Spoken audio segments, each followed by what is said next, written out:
So I asked ChatGPT this question. How many times in the Bible did God make a promise, but a long period goes by before the promise manifested? ChatGPT responds, several instances in the Bible illustrates God making promises that take a long time to manifest. Here are a few notable examples. Number one, Abraham and Sarah. God promised Abraham that he would be the father of many nations and that Sarah would bear a son. This promise took about 25 years to fulfill. As Isaac was born when Abraham was 100 years old and Sarah was 90. Genesis 12, verse 2 and 3 and Genesis 21 through 7. Another story, number two, Joseph. Joseph received dreams indicating he would rise to a position of power and his family will bow down to him. It took approximately 13 years, including time spent in slavery and imprisonment before he became the second in command in Egypt. Genesis 37 and Genesis 41. The Israelites' exodus. God promised to deliver the Israelites from Egyptian bondage and bring them to the promised land. This journey took 40 years in the wilderness due to their disobedience and lack of faith. So he gives a couple more. But the point is this. There's always a period of time of waiting. If you remember Noah spent 150 days in the ark after God told him to get in. So for 150 days, he doesn't hear anything from God. There's a time where you will ask God, like, Lord, what do you want me to do? You told me to start this business. You told me to create this thing. And now I don't know. I don't hear from you. What do you do in that time? This is what ChatGPT says.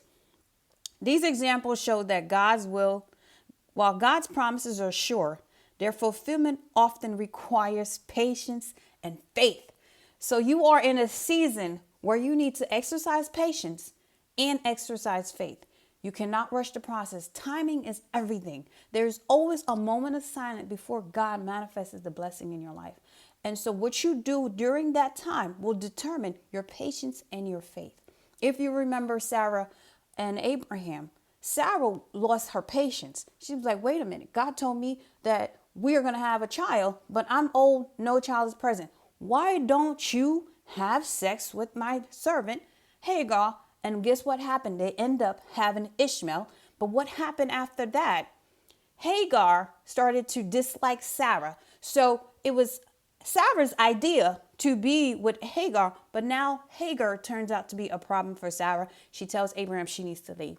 We have to be patient right here. We have to have faith that God is going to answer the promise, but we cannot take matters into our own hands. We need to wait it out. There's a period of silence. There's a moment of uncertainty. That's for sure. But this is to exercise your patience and your faith.